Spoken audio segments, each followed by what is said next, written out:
Olá, olá pessoal, vamos lá, né? Dando prosseguimento às nossas conversações. Digamos que essa aula seja um pouquinho complicada aí pra gente, tá? Mas vai dar tudo tranquilo, a gente vai entender todo esse material, tá? Em comparação com os primeiros e os terceiros, eu acho que vocês do segundo é quem mais tem material para discussão, para a gente conseguir fechar as nossas análises daqui para o fim do período letivo, tá? Do ano letivo. Mas vamos embora, vai dar tudo certo, beleza? Então, antes de mais nada, vamos logo entender o que a gente vai conversar hoje, tá? A nossa análise, ela vai estar envolta, ela vai estar envolvendo os movimentos de independência na América Espanhola. Nós vimos anteriormente, tá? A Revolução Americana, recentemente a gente viu a Revolução Francesa e o período napoleônico, e aí a gente vai voltar nossos olhos para a América para analisar mesmo os movimentos de independência mais da parte latina da América Espanhola e depois da América Portuguesa, tá? A parte da América Portuguesa eu vou jogar na mão de vocês com uma atividadezinha, mais América Espanhola eu acho interessante, tá? A gente tem uma pequena explicação. Então vamos lá, tá? O século XVIII, a Espanha, ela tinha se envolvido em diversos conflitos, até anterior a isso, tá? No século XIX também a gente teve como exemplo as guerras napoleônicas, tá? E depois a gente vai chegar nesse ponto. Mas o que acontece a Espanha estava bem fragilizada economicamente, então existiam menos navios para controlar as fronteiras. Isso vai dar margem para que os colonos eles conseguissem comercializar com outros povos. Isso tirava a exclusividade da Espanha de manter o comércio das suas colônias. Tá? Economicamente falando, isso era muito bom para os colonos e ruim para a Espanha porque perdia mercado e perdia a sua influência, tá bom?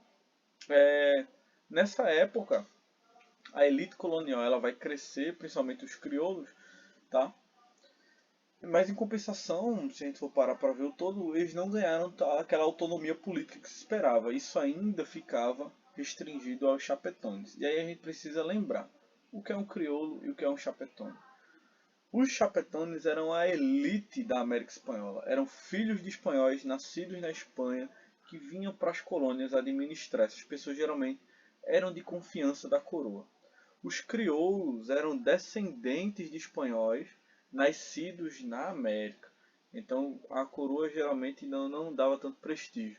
E essa elite crioula vinha enriquecendo. A maioria dos movimentos da independência mesmo da América Espanhola vão vir dessa elite crioula aí, que vai conseguir esses espaços. Além disso, nós tínhamos os mestiços e tínhamos também, dentro desse contexto aí, os escravizados, tá? A situação vai ficar mais complicada, se a gente for parar para ver o contexto, no século XIX, quando Filipe VII da Espanha ele vai ser preso durante os conflitos ali contra Napoleão Bonaparte. E a administração da Espanha agora vai estar sob o domínio francês. Isso vai ser interessante para esses crioulos, porque vai ampliar mais ainda ali a liberdade comercial que já tinha sido iniciada anteriormente. Tá? Então, a gente vai ter um aumento da liberdade comercial e uma diminuição da pressão na coroa. Nessa época, inspirados nas independências dos Estados Unidos ali das três colônias americanas e da Revolução Francesa, muitos grupos vão começar a pensar em uma independência também na América Espanhola, tá? Quando o rei é solto ali, por volta de 1814, quando Napoleão começa a perder suas batalhas, vai perdendo espaço, Fernando VII recupera o poder da Espanha e volta a todo aquele estado de repressão. Mas a gente tem que lembrar de alguns acontecimentos nesse tempo, tá? E posterior a esse tempo também, beleza? Então, como eu já havia falado, muitos desses movimentos que vai surgir no século XVIII e para o XIX, pensando na independência, eles vão ser orquestrados por uma elite crioula ali. Os crioulos vão estar buscando esse espaço, além, tá, de grupos indígenas também que vão estar envoltos nessa hora de libertação. Como é o exemplo da revolta de Tupac Amaru II, que a gente vai ver logo mais, tá? O caso de San Martín, Simão Bolívar, que já está mais relacionado a essa questão dos crioulos, tá? E os outros aí, como o movimento de independência do México e a independência de Cuba, que a gente vai analisar logo à frente, beleza? Bem, a revolta do Tupac Amaru é um tema sempre interessante a gente discutir, por quê? Na verdade o nome dele não era nem esse, tá? O nome dele era José Gabriel Condorcanqui de Nogueira, tá? Acontece que ele se dizia descendente de Tupac Amaru e ele se autoproclamava ali Tupac Amaru II. Então muitas pessoas viam isso ali, tá, como uma forma de resistência. E ele usava isso como uma forma de resistência também, para lutar contra esse domínio espanhol. Tá? Então, nessa época, tá, ele vai estar se posicionando dessa maneira e juntamente com outros que pensavam semelhante a ele, principalmente crioulos e outros indígenas, eles vão atacar repartições de domínio espanhol, vai invadir outros setores, buscando consolidar assim uma independência. Isso acontece no Peru, tá? Mesmo assim, a gente tem aqui um movimento que vai ser, como posso colocar para vocês, abafado, tá?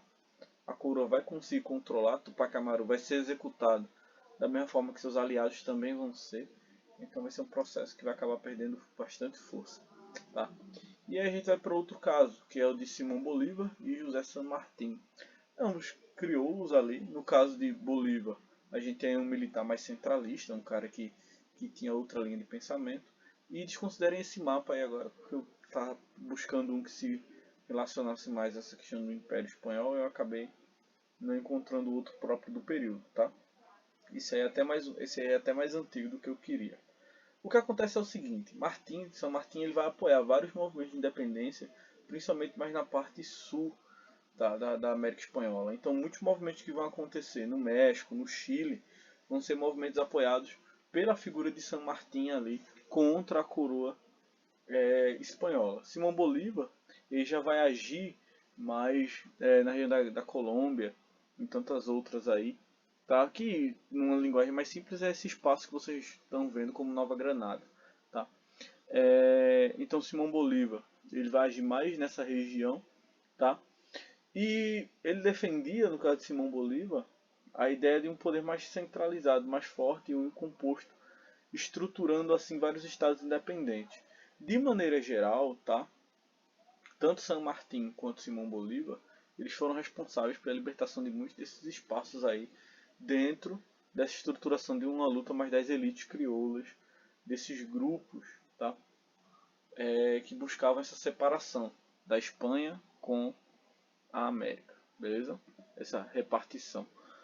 A independência do México é um movimento interessante da gente falar porque boa parte das ações vão ser comandadas por padres ali, tá? Primeiro a gente consegue destacar até a figura de Miguel Hidalgo, tá? Que ali por volta de 1810, juntamente com membros das elites crioulas, ele vai conseguir um movimento forte para separar.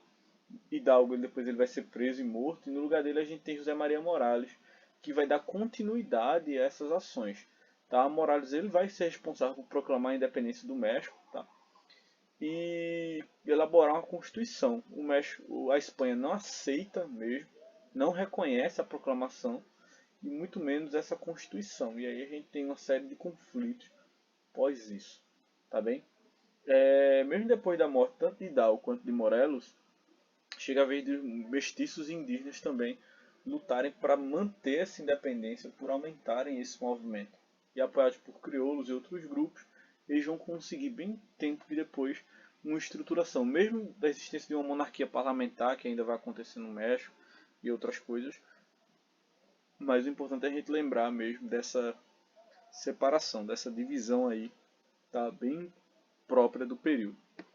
E a gente chega no caso de Cuba. Cuba vai se envolver em uma série de conflitos. Cuba, a Espanha ela vai ter perdido durante esses anos muitas de suas colônias. A Espanha, no caso, né, vai ter perdido muitas de suas colônias. Quem vai estar restando é Cuba. Então, vai haver uma necessidade de uma proteção bem maior sobre esse território. E uma coisa interessante de Cuba, que é importante a gente sempre estar lembrando aqui também, é que nessa época a população africana escravizada que trabalhava aí era bem alta, tá? Então vão haver movimentos de separação, movimentos de luta, tanto apoiados pelo movimento negro, comuns a essa época aí, tá? Quanto também de algumas elites. Então existia um grupo contra a independência e outros grupos favoráveis ao processo de independência. Vai se consolidar desses processos, acho que é um bem mais tardio, tá? Que isso vai se consolidar no início do século XX ali, depois de um apoio dos Estados Unidos para que essa independência ela aconteça. Tá bem, pessoal? E aí eu deixo para vocês essa atividadezinha, para vocês escolherem um desses movimentos que eu acabei de falar, tá? E desenvolver, explicar ele, tá? deixar as coisas bem montadinhas.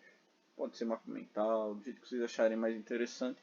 O importante é que vocês expliquem aí pelo menos um desses movimentos de independência, tá bem? Obrigado pela atenção de vocês, até a próxima e valeu!